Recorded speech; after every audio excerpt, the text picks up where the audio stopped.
Well, good evening, friends. Mark Holmes here, and as always, I want to thank you all for watching, commenting, subscribing, and being part of the Joe Blue Sports Report. Without you guys, as well as you ladies, you know that this literally does not work.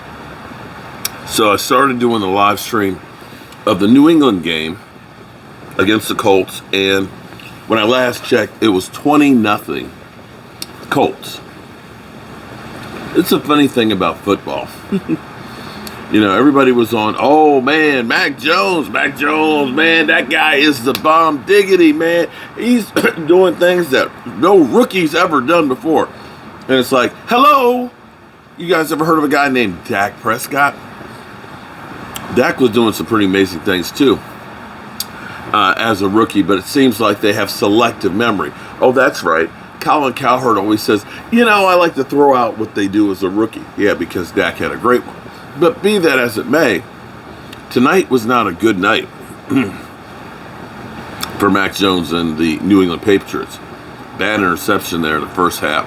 Blocked punt. Because it's amazing because New England started off kind of poor in the season, played great. Mac Jones was getting all kinds of credit. And then tonight, you looked at it, it was like, wait a minute, what happened? I tell you what happened. It's called the NFL.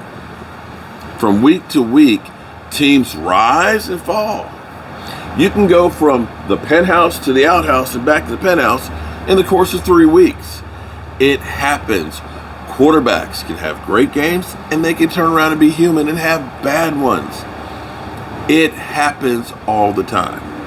So for us tomorrow, Tristan Hill and Osa Indigizua are now on the COVID list.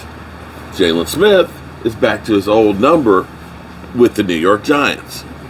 And the NFL, sensing that they have a COVID situation, seems to have just kind of thrown in the towel on COVID. Basically, they're saying that 80% of the players who tested positive for COVID were asymptomatic and could play, and the ones that were not asymptomatic really weren't that bad. So they're going to do away with the testing of vaccinated players. Now, if you're unvaccinated, you still got to get tested every day. But basically, they're just saying, we want you to play. They recognize that all of a sudden COVID is blowing up, so they don't want to test. Don't test, don't know. The incentive is to be vaccinated and have your booster shot and hope that you don't have really bad symptoms and can continue to play. The incentive is still on you to get vaccinated. But to be clear, their whole deal is, if you have COVID, as long as you're not sick, you're playing. Doesn't matter that you can pass it on to others. Now, some of the players and the Players Association and things like that are kind of miffed at this because this really puts the families of the players more at risk. Athletes, of course, better shaped individuals, tend to be able to weather illnesses better than those who aren't. Hence, most of the football players come back within, a couple of weeks and they're okay. Amari Cooper had a few lingering things, but he wasn't vaccinated. But it's not so much them as it other people that it may be around. And with it spreading around now like wildfire, you have to understand what the NFL is about.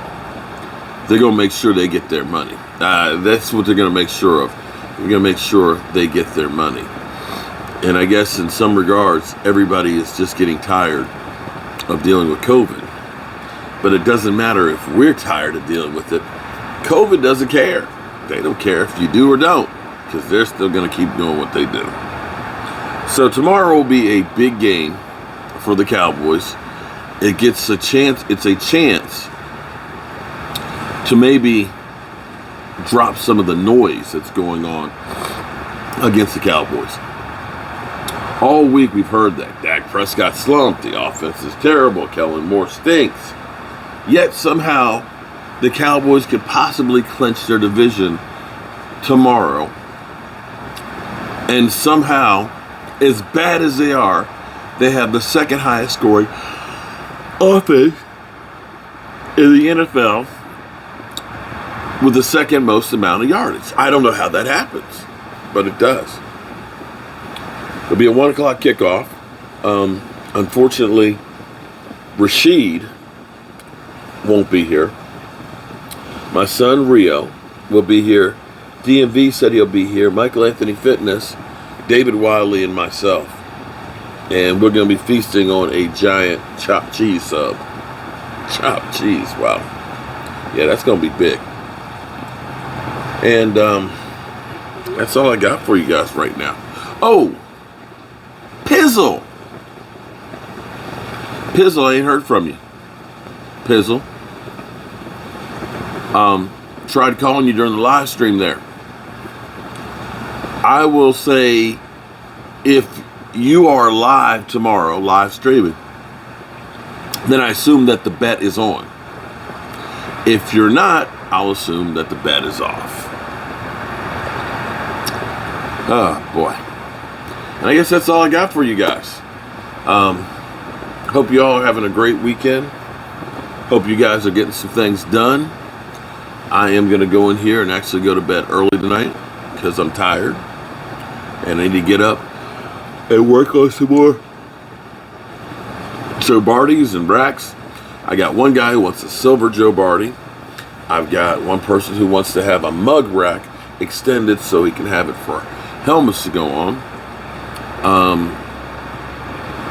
I've got another person who wants a Cowboys Carolina Joe Bardy. I got another guy who wants a spice rack.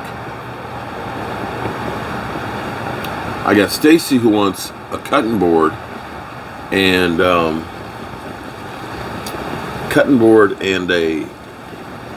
blue and silver and white lace rack. And other stuff I got to do. Got a whole bunch of stuff to do. So we're going to try and see if we can get those things done tomorrow and out on Monday so that way you guys get them for Christmas. And I am making a bunch of extra Joe Bardys and racks in different colors. So if you still are interested, hit me up tonight, tomorrow, or Monday if you're trying to get it by Christmas. And with that being said, it's time for this guy, this mother humper, to call it a night.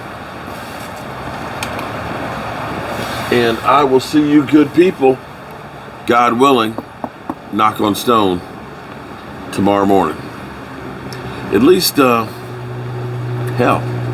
Saturday we had football. Sunday we'll have football.